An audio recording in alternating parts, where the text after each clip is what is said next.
예수께서 십자가의 죽으심과 부활하심 이후에 제자들에게 마지막 부탁하신 말씀을 우리가 지상명령, 그레이트 커미션이라는 말로 부르고 있습니다.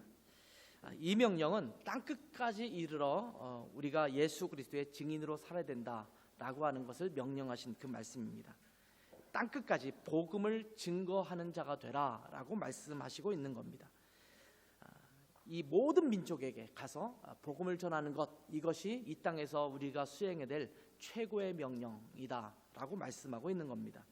복음서에서도 이 명령에 대해서, 지상 명령에 대해서 각 복음서마다 기록되고 있고, 또 사도행전 전반부에도 이 명령이 기록되고 있습니다. 그 중에 사도행전 1장 8절 말씀, 저희가 지난주에도 잠깐 다루었습니다만, 오직 성령이 너에게 임하시면 너희가 권능을 받고 예루살렘과 온 유대와 사마리아와 땅끝까지 이르러 내 증인이 되리라, 이렇게 말씀하셨습니다. 근데 이 말씀을 보면 독특한 말씀이 있어요. 이 말씀을 보면 증인이 되라 이렇게 말씀하지 않았습니다. 너희는 성령이 임하면 너희는 복음을 증거하는 증인이 되라, 너희가 노력해서 되라 라고 말씀하고 있는 것이 아니라 증인이 되리라 이렇게 말씀하고 있습니다. 우리가 애쓰고 노력해서 해야 되는 것이 선교이기는 합니다만, 우리에게 성령님이 임하시면 저절로 증인의 삶을 살게 된다는 당위성에 대해서 이야기하고 있는 것입니다. 다시 말하면 우리 모든 그리스도인들은 복음의 증인이 되어 사는 것이 마땅하다, 당연하다 이렇게 말씀하고 있는 겁니다. 성령님을 갖고 있는, 성령님이 우리 안에 사셔서 우리 안에 거하시는 그런 모든 그리스도인이라고 한다면 증인이 되는 것이 마땅하다, 되는 것이 당연하다 이렇게 말씀하고 있는 겁니다.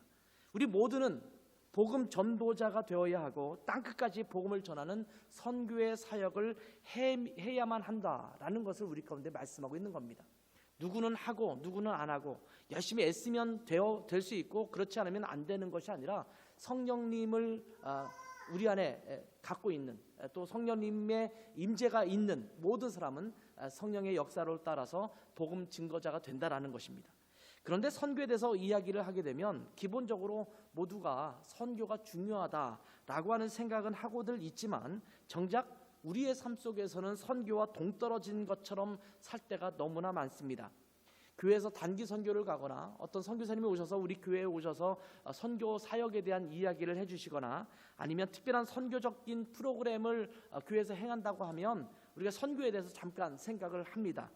그러나 평상시에는 우리의 일상에서 그다지 선교와 관련되어 있지 않은 것처럼, 연관되어 있지 않은 것처럼 살아갈 때가 너무나 많습니다. 왜냐하면 우리는 대부분 선교에 대해서 피상적으로 생각하는 경우가 많기 때문입니다. 보통 우리가 선교하는 교회다라고 말하면 몇 명의 선교사를 후원하고, 또 가끔씩 선교사들과 또 그분들의 사역을 위해서 기도하면서 선교에 동참했다라고 하는 자부심을 가질 때가 많습니다. 우리 교회는 몇 명의 선교사를 후원합니다. 또 이들을 위해서 우리가 또 정기적으로 기도합니다. 그러니 우리는 참 선교를 잘 담당하고 있는 교회입니다, 이렇게 말하는 경우가 많습니다.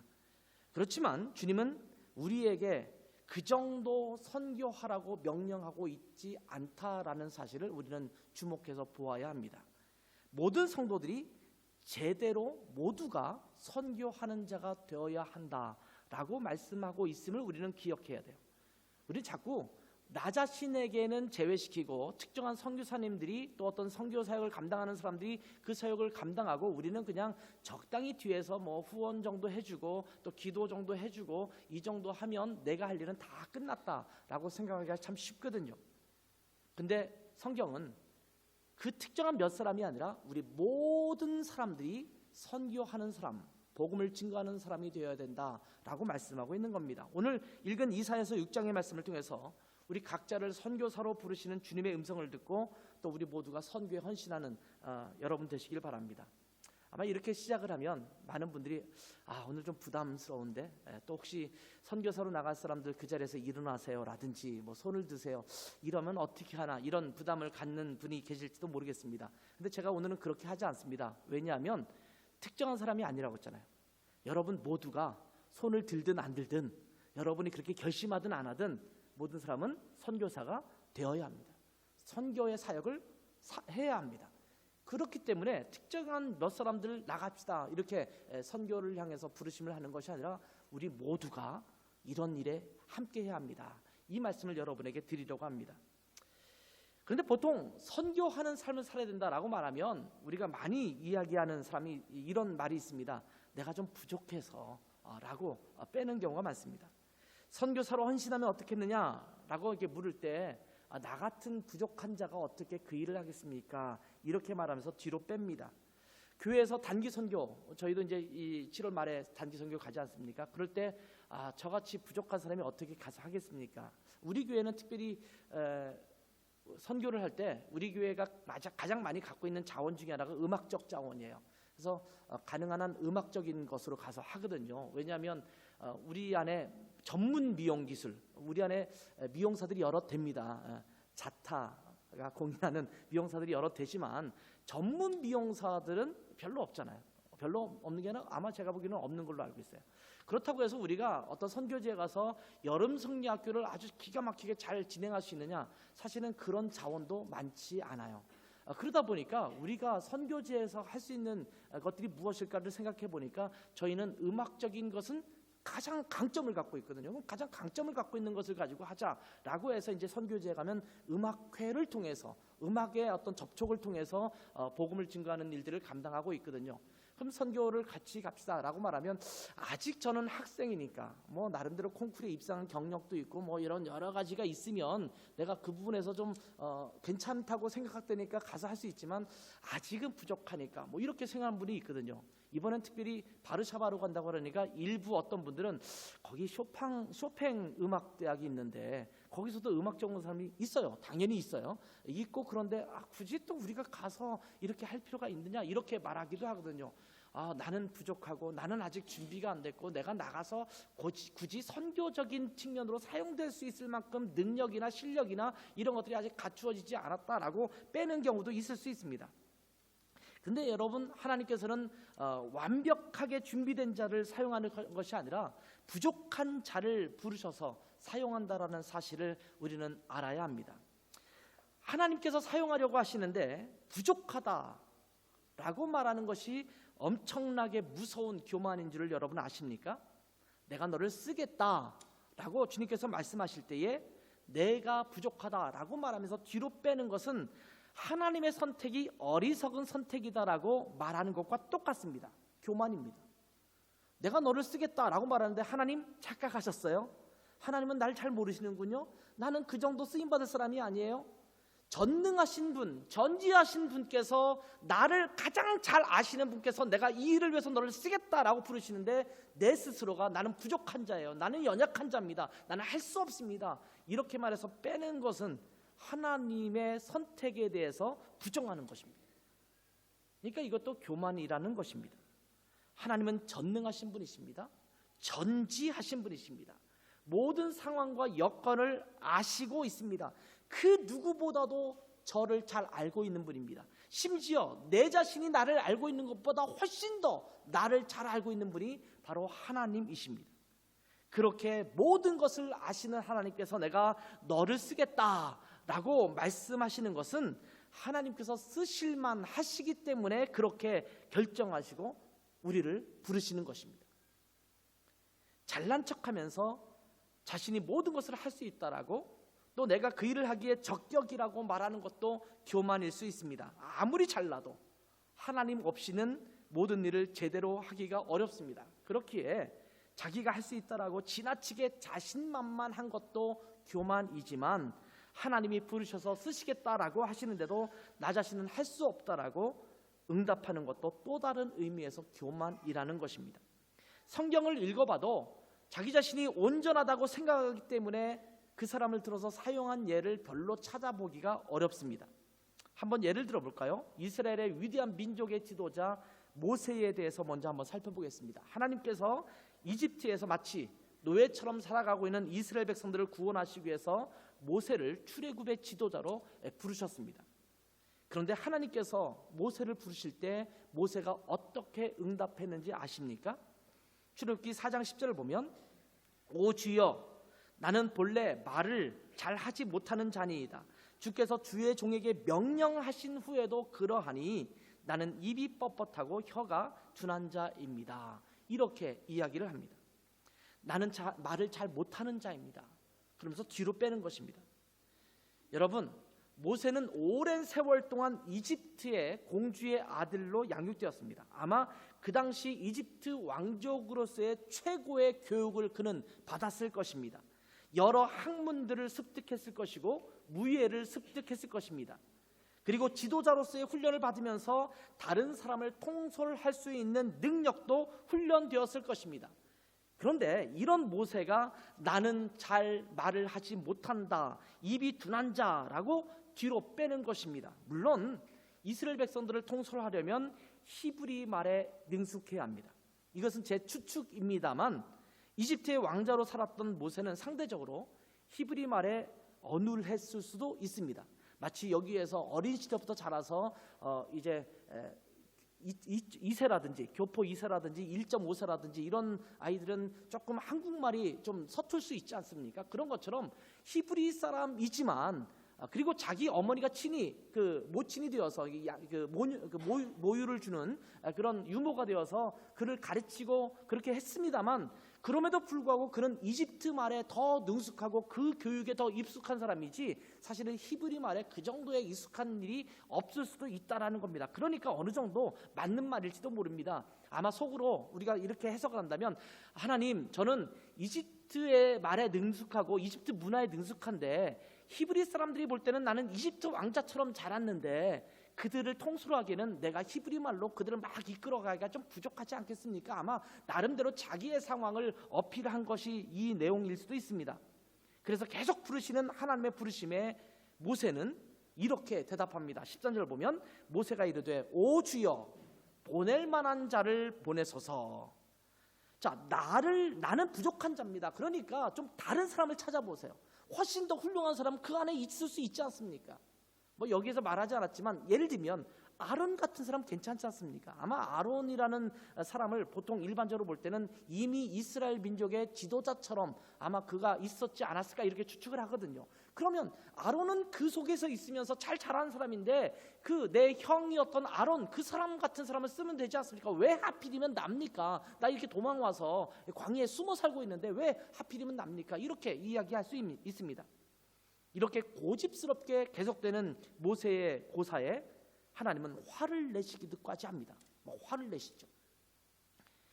눈물의 선지자라고 불리는 예레미야는 하나님께서 그를 부르시자 예레미야가 이렇게 대답합니다. 예레미야 1장 6절의 말씀인데요.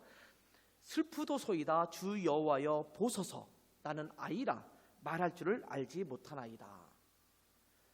저는 아직 어려서 말할 수가 없습니다. 이렇게 대답을 합니다. 여기서 말할 줄 모른다, 이 말이라는 표현은 메시지를 선포하는 것을 말합니다. 여기 독일어 성경은 프레딕트라는 말 쓰지 않습니까? 설교할 수 없다 이런 표현이잖아요.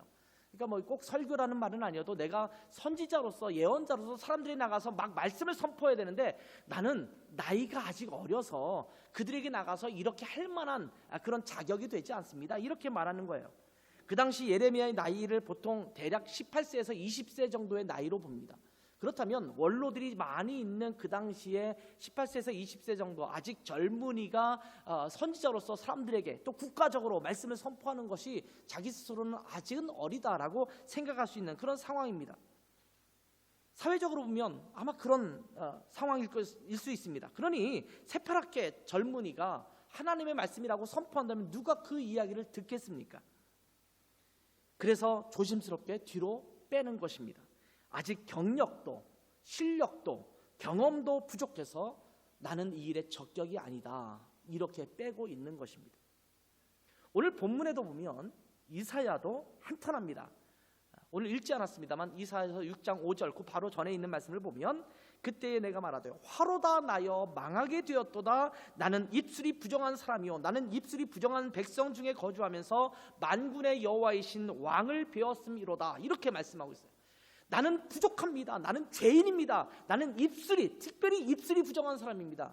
여러분, 이사야가 예언자로 선지자로 부름을 받고 있는데 지금 내가 입술이 부족하다. 나는 특별히 말하는 것이 부족하다. 난 죄인이다. 이렇게 말하고 있는 겁니다.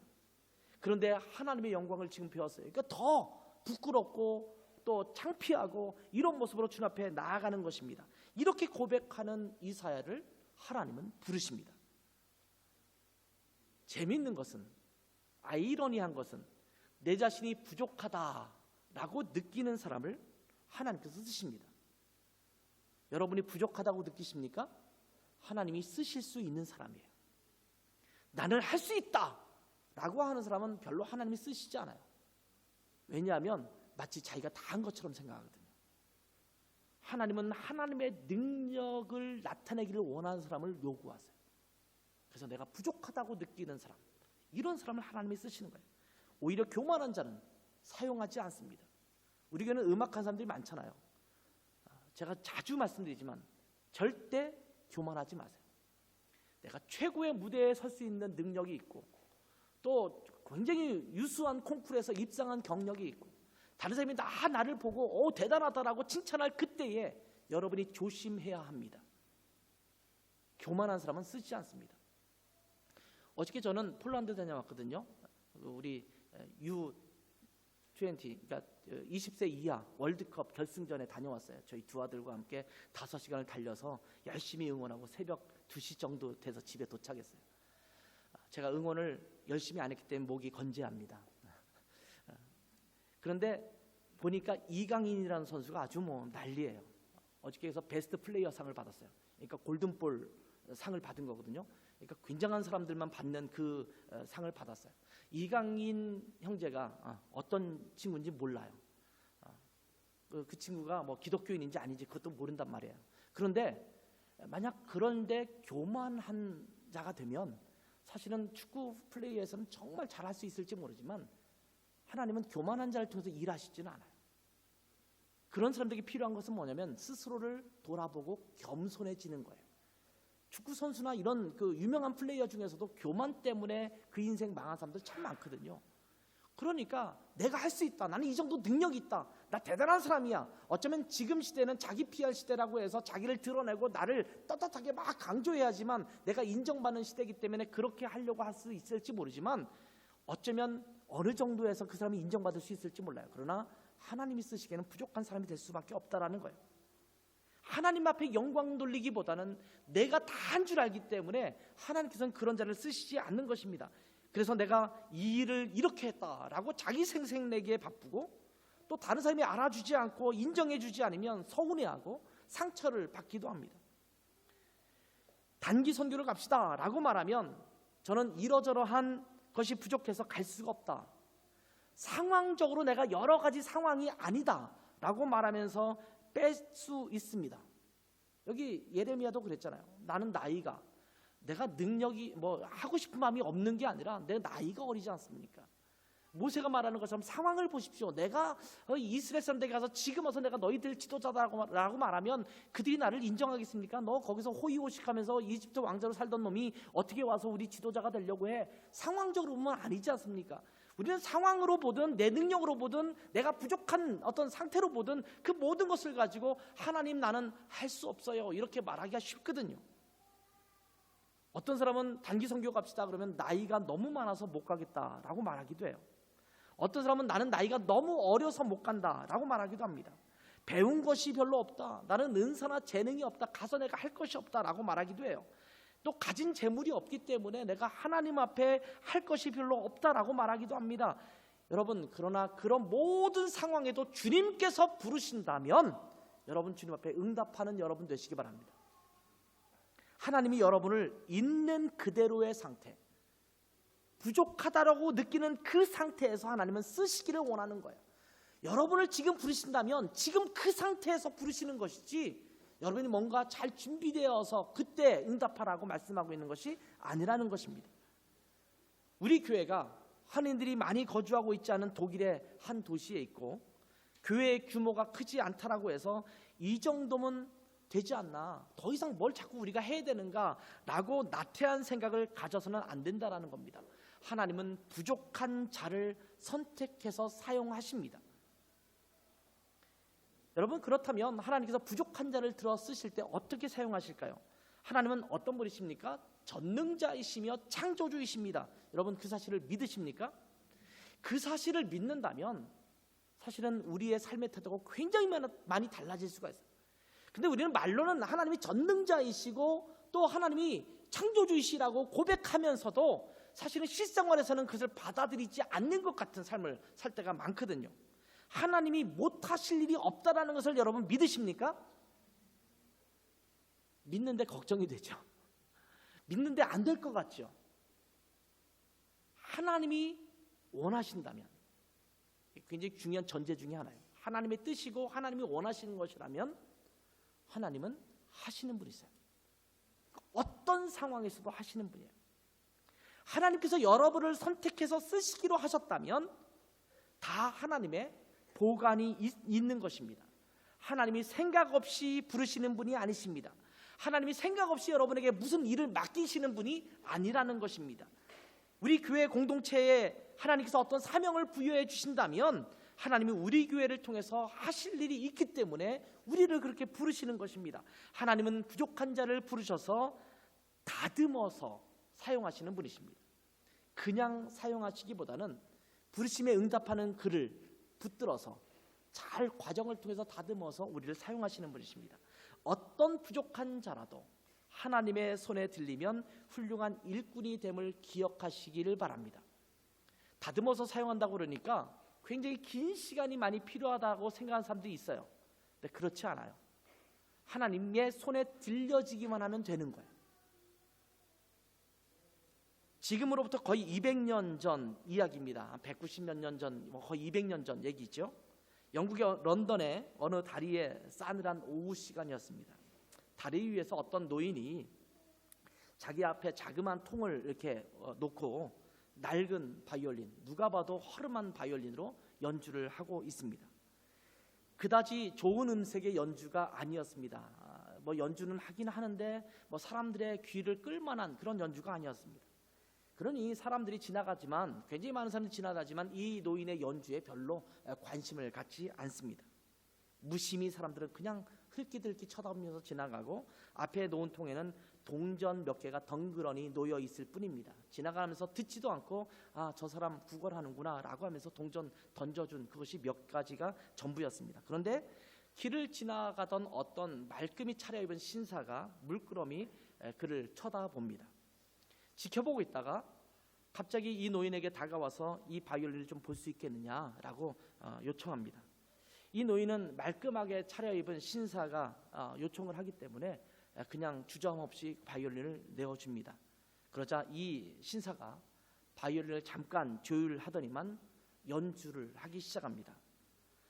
정말 아름다운 바이올린의 연주가, 그 멜로디가, 선율이 그 다리 위에 울려 퍼지기 시작했습니다. 듣도 보도 못한 연주를 하고 있는 거예요. 저렇게 바이올린을 가지고 연주를 할 수 있을까? 라는 생각을 하면서 사람들이 이제는 걸음을 멈추고 그 연주자를 바라보기 시작합니다. 그리고 그 앞에 놓인 통에는 동전이 쌓이기 시작합니다. 사람들도 하나둘 모이기 시작해서 굉장히 많은 사람들이 거기를 에워싸고 있고 이제는 동전만이 아니라 은전과 금전까지 쌓이기 시작합니다. 연주가 어느 정도 진행이 되고 있는데 듣고 있던 사람 중에 한 명이 큰 소리로 외칩니다. 파가니니다, 파가니니! 라고 외치기 시작합니다. 이 신사는 당대 최고의 바이올리니스트 니콜로 파가니니, 이분이 1782년에 태어나서 1840년에 돌아가셨으니까 지금부터 한 200여 년 전 얘기죠. 아주 낡고 허름한 바이올린이었지만 파가니니의 손에 들려지니까 가장 멋진 소리로 기가 막힌 연주법으로 연주하는 연주가 된 것입니다. 사실은 저는 바이올린을 잘 몰라요. 근데 이 파가니니의 연주를 보면 활로도 연주하지만 연주하다 손가락으로 뜯기도 하고 손가락 뜯는 것과 활공하는 것을 다 같이 하기도 하고, 하여튼 지금 우리가 갖고 있는 바이올린 연주법의 굉장히 많은 부분이 파가니니에 의해서 이렇게 개발됐다 이런 얘기를 들었거든요. 사실이죠? 그렇게 제가 들었어요. 그동안 그렇게 어려웠던 연주를 그는 그렇게 했다, 이렇게 하는 최고의 바이올리니스트입니다. 아마 그 악기가 낡은 악기였느냐 좋은 악기였느냐는 별로 중요하지 않습니다. 제가 최고의 좋은 바이올린을 누가 저한테 줘서 제가 연주를 한다고 칩시다. 도레미파솔 이게 한 줄 연주할 수 있어요. 반짝반짝 작은 별 뭐 이렇게 몇 것을 연주할 수 있다고 칩시다. 아마 누구도 제 연주를 듣고 싶어하는 사람은 없을 겁니다. 그러나 훌륭한 바이올리니스트가 싸구려 바이올린을 연주한다면 제가 굉장히 좋은 아주 최고급 바이올린으로 연주한 연주보다 싸구려 바이올린으로 연주하는 훌륭한 연주자의 연주가 훨씬 듣기 좋을 것입니다.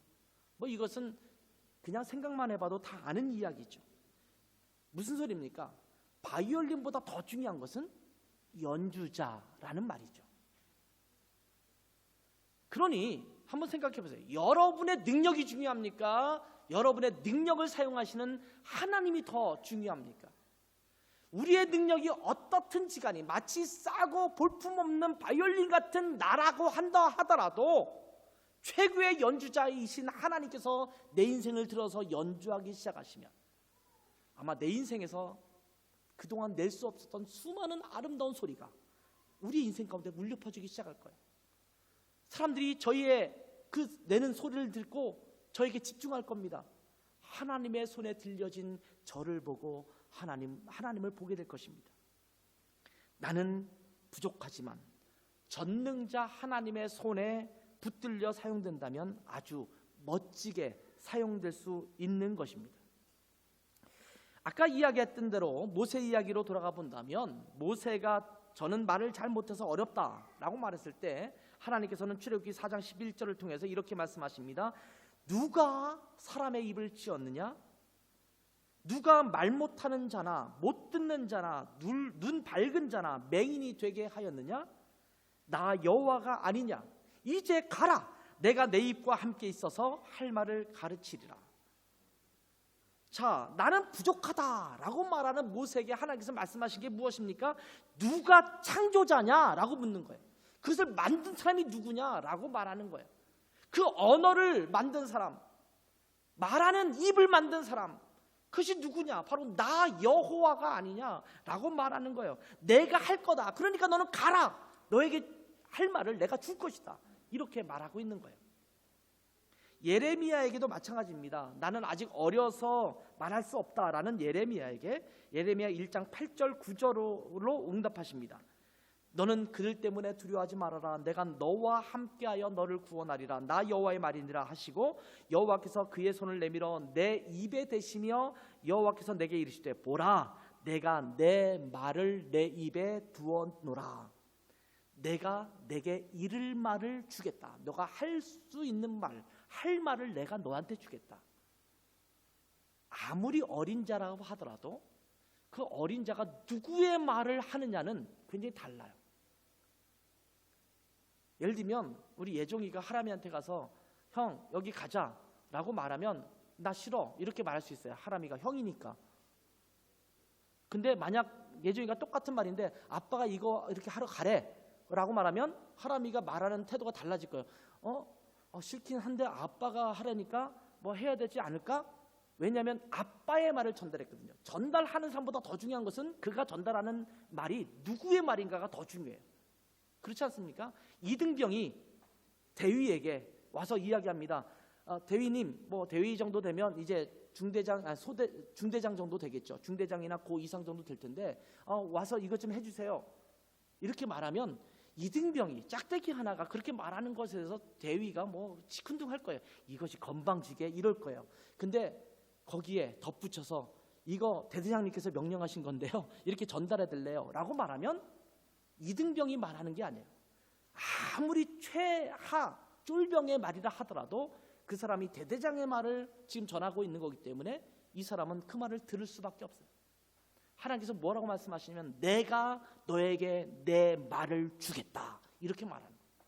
너는 두려워하지 말라 이렇게 말하는 거예요. 오늘 본문으로 돌아가 보면 이사야 6장 6절 7절에도 보면 자기 자신의 입술이 부정한 자다라고 고백하는 이사야에게 이렇게 말합니다. 그때에 그 스랍 중에 하나가 부젓가락으로 제단에서 집은 바 핀 숯을 손에 가지고 내게로 날아와서 그것을 내 입술에 대며 이르되 보라 이것이 내 입에 닿았으니 내 악이 제하여졌고 내 죄가 사여졌느니라. 이렇게 말씀하십니다. 이사야의 죄 문제를 해결해 주시고 일할 수 있는 상태로 만들어 주시는 하나님에 대해서 보여주고 있습니다. 하나님의 일은 하나님이 하시는 것입니다. 우리는 사용되는 도구에 불과할 뿐입니다. 그러니 내 자신이 부족하다라고 빼지 말고 하나님의 부르심에 응답하면 돼요. 그리고 그 다음부터는 내가 아니라 하나님을 의지하면 되는 거예요. 자꾸 우리는 내가 하려고 하니까 두려움에 휩싸여요. 하나님이 시킨 일은 하나님이 하시게 돼 있어요. 저는 우리 교회의 모든 상황에서 그렇게 큰 두려움은 없어요.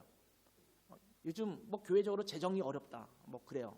재정이 정말 어렵습니다. 거의 바닥 상태예요. 헌금들 왜 이렇게 안 하는지 모르겠어요. 근데 그럴 때 우리 집사님들은 어떡하죠 막 이래요.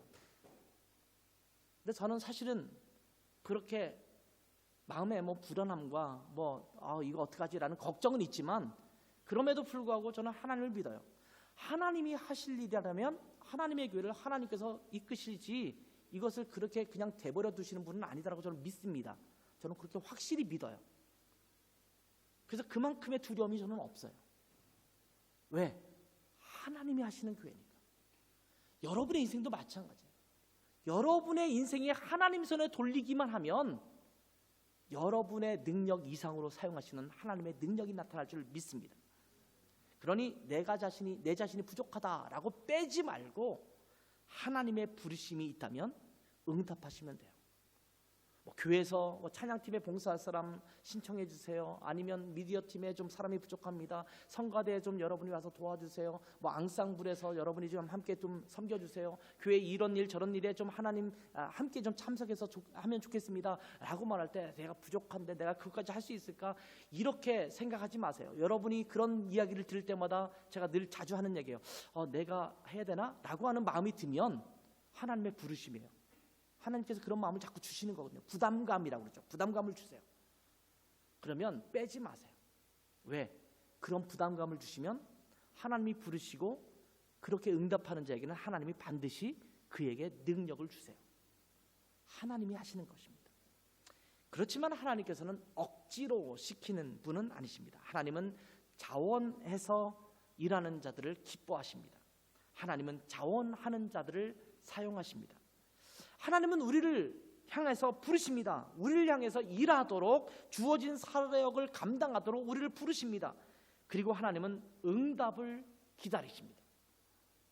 억지로 끌어서 이 목덜미를 잡아서 끌어서 일시키는 분이 아니라 내가 너를 부른다, 너를 사용하고 싶다 라고 말씀하신 후에 우리가 응답하기를 기다리시는 분이세요.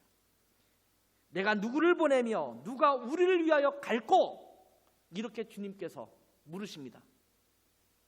누구에게 물으시냐면 참 재미있는 상황이에요. 이사야에게 물으시는 거예요. 뻔히 이사야밖에 없는데 하나님이 이러는 거예요. 누가 우리를 위해서 가지? 내가 누구를 보내지? 이러고 있는 거예요. 제가 성수 형제 한 명을 예를 들면 불러놓고 이번에 이런 일이 필요한데 거기 누가 테너 한 명이 일을 해야 되는데 누가 하면 좋지? 라고 만약 성수 한 사람을 불러놓고 얘기했다 칩시다. 그러면 성수가 어떤 마음이 들겠어요? 아니 나 하나 불러놓고 내가 테너인데 나 하나 붙들어놓고 누가 하면 되지? 이렇게 말하면 나보고 하라는 말씀이지? 이렇게 생각이 있을 수 있잖아요. 그렇지 않습니까? 여러 사람이 있는데 그 중에서 누가 갈까? 이렇게 묻는 거랑 한 사람 붙들어놓고 그렇게 묻는 거랑 좀 달라요. 그런데 하나님께서 이사야 한 명 불러놓고 누가 우리를 위해서 가고 누가 내가 누구를 보낼까? 이렇게 묻는 거예요. 슬그머니 피해버릴 수 있었을 텐데 이사야가 이렇게 대답합니다. 내가 여기 있나이다. 나를 보내소서. 하나님은 자원하시는 자를 기뻐하십니다. 하나님께서 필요하시다면 억지로라도 그 일을 담당할 수 있도록 환경을 몰아가십니다. 그러나 자원해서 한다면 하나님을 더욱더 기쁘시게 하는 일이 될 줄 믿습니다. 주실 상급도 클 것입니다. 요즘 군대에서는 그렇지 않겠습니다만 제가 군복무할 시절에는 부대에서 자주 들었던 농담 같은 말이 있었습니다. 그게 뭐냐면 맞고 할래? 그냥 할래? 뭔가를 시켜요. 근데 뭘 상급자가 시키면 해야 돼요. 근데 자꾸 이리 뺀질 저리 뺀질거리면 농담처럼 맞고 갈래? 그냥 할래? 뭐 이렇게 말하는 경우가 있어요. 군대에서야 어차피 명령에 복종해야 되는 체계를 갖고 있습니다. 명령을 따르지 않으면 불이익을 당하게 됩니다. 어차피 할 일이라면 맞기 전에, 불이익을 당하기 전에 하라는 농담 같은 말입니다. 뼈 있는 농담이죠. 제가 신학교 다닐 때에 나이가 많이 들어서 신학교에 오신 분들이 여럿 계셨습니다. 조금 있는 게 아니라 굉장히 많았어요. 제 동기들 중에서는 나이가 많으신 분이 많아요. 60, 70대가 많아요. 그러니까 60대도 이제는 나이 많은 층이 아니잖아요. 저랑 이렇게 비교하면 이제는 별로 큰 차이가 안 나는데 70대들도 많아요. 이제 이런 분들이 동기예요. 그래서 제가 가끔씩 우리 교회도 누가 오시는데 나이가 많으신 할아버지 같은 분인데 제가 신학교 동기입니다 이렇게 소개할 때가 종종 있거든요. 나이 들어서 오신 분들이에요. 근데 제가 그 당시에 굉장히 자주 들었던 얘기가 있거든요. 그분들이 거의 한결같이 하시는 말씀이 무슨 말이냐면, 옛날에 하나님께서 나를 부르셨는데 내가 요리 뺀질 저리 뺀질 하면서 직장도 다니고 사업도 하고 막 이렇게 하다가 지금 나이가 들어서 이렇게 신학교에 왔다, 이렇게 말씀하시는 이야기를 굉장히 많이 들었습니다. 그러면서 그들이 이렇게 얘기합니다. 이럴 거라면 진작에 올 걸, 이렇게 이야기해요. 젊은 저희들을 보면서 야, 너희들 같으면 내가 공부할 때 다 이해하고 금방금방 알아들을 수 있었을 텐데 나이가 들어서 오니까 이게 잘 안 돼서 잘 안 된다, 외워지지도 않고, 이렇게 말씀하시는 분들이 있었거든요. 하나님이 우리를 부르실 때 하나님은 만약 그 사람이 반드시 그 일을 했다면 이리저리 돌려서라도 하나님은 그 일을 하도록 하십니다. 마치 요나처럼. 그런데 우리가 자원해서 하나님께서 부르실 때 하나님만 믿습니다, 나를 믿고 부르셨다면, 나를 사용하시기를 원하신다면 그냥 맡기겠습니다, 하나님 알아서 쓰세요 라고 응답하는 여러분 되시기 바랍니다. 하나님은 우리에게 땅끝까지 증인이 되라, 이렇게 말씀하십니다. 이 부르심에 응답하는 여러분 되시기 바랍니다. 자, 마지막으로 우리가 또 하나 분명히 알고 있어야 될 것이 있습니다. 우리 모두는 각자가 다 선교사다라는 사실입니다. 우리 모두가 한 명 한 명 모두가 선교사다라는 것입니다. 이 사실을 우리가 잊어서는 안 됩니다. 여러분이 뭐라고요? 갑자기 뜬금없이 오늘 주일날 예배 왔는데 나보고 선교사래, 뭐 갑자기 왜 무슨 소리야? 이렇게 생각할지도 모르겠습니다만, 선교의 모든 일을 선교사들에게 맡겨서는 안 됩니다. 우리는 선교금을 보냈으니까, 우리가 가끔씩 기도하고 있으니까 이제는 선교사님들이 알아서 해라 라는 식으로 해서는 안 된다라는 겁니다. 우리는 선교사님을 위해서 기도하고 선교 사역을 위해서 기도하고, 그리고 선교사님과 선교 사역을 위해서 헌금도 합니다. 그런데 그렇게 하면서 내 할도리를 다 했다라고 해서는 안 된다라는 것입니다. 선교사 정신이 우리에게 동일하게 필요합니다. 나도 선교사다라는 분명한 태도가 필요하다라는 겁니다. 일선에 나간 선교사님들만 선교사가 아니라 여기에 있는 나도 선교사다라는 사실을 알아야 합니다. 또 군대 얘기를 해서 죄송합니다만, 군인들에게는 군인 정신이 굉장히 중요합니다. 군인은 어디에 있든 군인입니다. 이러한 군인 정신이 군인에게는 반드시 필요합니다. 군인으로서의 정체성을 분명히 하는 것, 이것이 군인 정신입니다. 그래야 전쟁이 나도 이길 수가 있는 것입니다. 전장에 나가서 싸우는 군인들은 생사를 넘나드는 위험 속에서도 투철하게 전쟁에 임합니다. 아주 처절한 전쟁터에서 그 전쟁을 수행합니다. 그런데 뒤에서 행정을 담당하고 군수 물자를 대주는 군인도 역시 군인이지요. 그렇기에 모두가 투철한 군인 정신으로 무장해야 합니다. 전장에 나가서 싸우는 군인도 군인이지만 여기서 지원해주고 있는 군인도 군인이라는 사실을 잊어서는 안 된다라는 겁니다. 뒤에서 후원한 사람이 군인 정신을 잊어버리면 그 전쟁은 승리할 수가 없어요. 제때에 군수 물자를 제공해주고, 그 당시에 행정적인 처리를 잘 감당해주고, 통신을 잘 연락해주고, 이런 모든 것들을 잘 처리해야지만 전쟁에서 싸우는 군인들이 또 이길 수 있는 거거든요. 그렇기 때문에 모두가 투철한 군인 정신으로 무장해야 되는 것이 군인들입니다. 나는 전방에 나가 있지 않으니까 나는 군인이 아니다 라고 말할 수 있는 군인이 있겠습니까? 마찬가지입니다.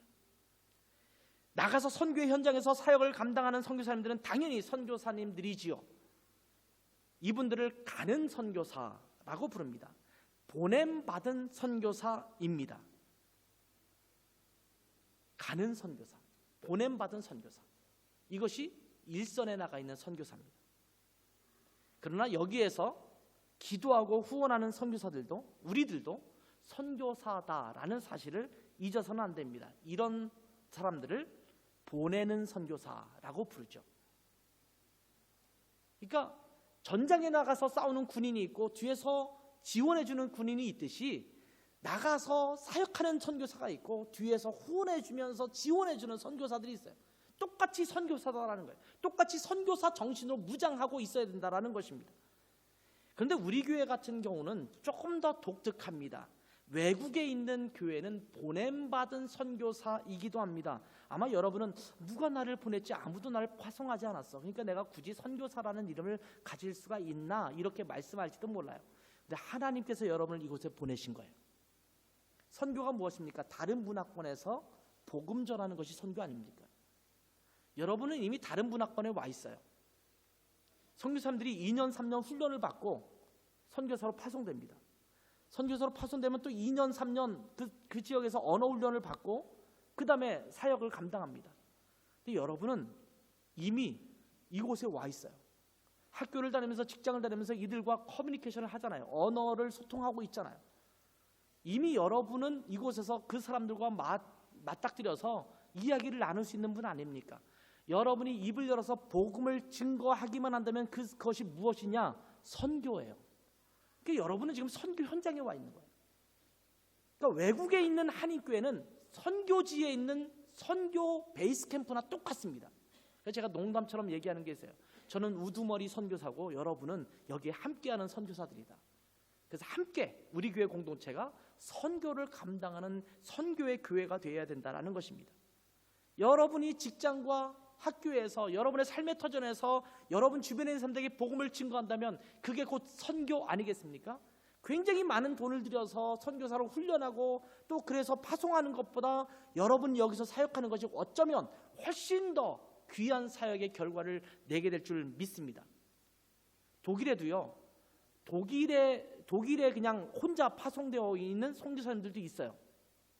독일 분들도 외국에 나가서 선교하는 분들도 있지만 또 한국이나 이런 데서 독일로 선교사로 들어온 분도 있거든요. 왜냐하면 독일이 기독교 국가인 것 같지만 실제로 교회를 제대로 다니는 사람들은 별로 없어요. 독일에서 교회를 정기적으로 나가는 사람들은 약 2.8%예요. 통계적으로는 약 80%가 넘어요. 기독교인이라고 쓴 사람이 가톨릭 한 40몇 프로, 개신교 한 40몇 프로에서 거의 80%가 넘어요. 근데 지금 벌써 제가 여기 온 지 17년 됐는데 그동안 한 15% 정도가 떨어진 겁니다. 많은 사람들이 죽기도 했지만 탈퇴를 했어요. 종교세를 내기 싫어서 나는 이제 더 이상 개신교나 카톨릭이라는 그 종교를에서 탈퇴한다라고 하면서 탈퇴하는 사람이 생겨요. 그래서 지금 굉장히 많이 준 거예요. 그래서 근데도 80%예요. 기독교 국가라고 착각할 수 있죠. 근데 여러분 주변을 돌아보세요. 우리 교회 우리 독일 형제 자매들도 있잖아요. 친구들 중에 예수를 믿고 교회를 정직하는 하는 사람들이 몇 명이나 됩니까? 의외로 별로 없어요. 한국보다 적어요. 그래서 독일에도 선교사가 오는 거예요. 근대 선교의 아버지라고 불렸던 윌리엄 캐리를 파송했던 영국, 엄청난 신앙적 부흥을 일으켰던 청교도들이 있었던 나라 아닙니까? 그 나라에서는 그 영국에 있는 목사님들 자체가 우리나라에 영국에 선교사를 좀 보내주세요 이렇게 요청을 해요. 이제는 이곳이 선교지예요. 근데 선교지에 와 있는, 혼자 와 있어 사역하고 있는 선교사님들이 사역을 그렇게 좋은 결과를 얻지 못할 때가 많아요. 왜냐하면 힘들어요. 어려워요. 근데 오히려 한인교회는 독일 사람들에 대해서, 여기에 있는 다른 외국인들에 대해서 선교 사역하기가 너무나 좋은 여건을 갖고 있어요. 우리같이 또 음악이나 이런 것을 갖고 있다면 훨씬 더 귀한 사역을 감당할 수 있는 교회거든요. 그러니 우리는 각자가 선교사이고 우리 교회는 선교사들이 모여있는 교회라고 말할 수 있다는 겁니다. 그러니 우리 교회가 이곳에 복음을 제대로 전한다면 우리 교회가 선교 현장이 되는 것입니다. 가든지 보내든지 우리는 선교사로서의 삶을 살아가야 합니다. 그리스도인들은 늘 선교 정신을 가지고 살아가야 합니다. 우리 교회가 선교 현장이 되도록, 하나님의 위대한 지상 명령을 온전히 수행하는 그런 교회가 되도록 우리가 함께 마음을 모아야 합니다. 이제 한 달 후면 단기 선교도 떠날 거예요. 이런 선교하는 일이 있으면 누군가 가는 사람이 알아서 가겠지가 아니라, 가는 사람이든 여기에 머물며 있는 사람이든 모두가 마음을 모아서 우리가 하나님의 지상 명령을 위해서 함께 헌신해야겠다라는 마음을 가지고 이 일에 함께 동참해야 합니다. 나는 이번에 못 가니까 알아서 갔다 오겠지. 아니요, 여러분이 기도해야 돼요. 물질적으로 후원할 수 있어야 돼요. 여러분이 시간을 들여서 할 수 있는 것들을 할 수 있어야 돼요. 그렇게 함께 할 때 그 땅에서 복음의 열매가 맺힐 수 있을 줄 믿습니다. 기억합시다. 따라서 합시다. 나도 선교사입니다. 여러분도 선교사예요. 여러분 지금 학교에 파송되어 있는, 여러분 직장에 파송되어 있는, 여러분이 살고 있는 그 지역에 파송되어 있는 선교사예요. 입을 열어서 복음 증거하세요. 그들에게 그리스도를 증거하세요. 그렇다면 여러분을 통해서 귀한 열매를 맺게 될 줄 믿습니다. 따라서 합시다. 나도 선교사입니다. 기도하겠습니다. 하나님 아버지, 땅끝까지 이르러 내 증인이 되라 라고 말씀하셨고, 모든 민족에게 가서 복음을 증거하라고 말씀하셨던 주님의 위대한 명령, 지상 명령을 저희가 저희의 것으로 삼습니다. 저희는 부족하고 연약하고 그래서 저희가 할 수 없을 것처럼 여겨지지만, 그럼에도 불구하고 하나님께서 저희를 부르셨을 때, 성령님이 우리 가운데 임하셨을 때 넉넉히 그 일을 감당하는 자가 될 것이라고 주님께서 약속해 주셨는데, 하나님, 저희가 그 약속을 믿고 하나님의 부르심에 응답하게 도와주시고 우리가 살고 있는 삶의 현장에서 복음을 증거하는 선교적 삶을 잘 살아갈 수 있는 우리 각자가 되게 하시고 또 우리 교회가 될 수 있도록 축복하여 주셔서 예수님의 이름으로 기도했습니다. 아멘.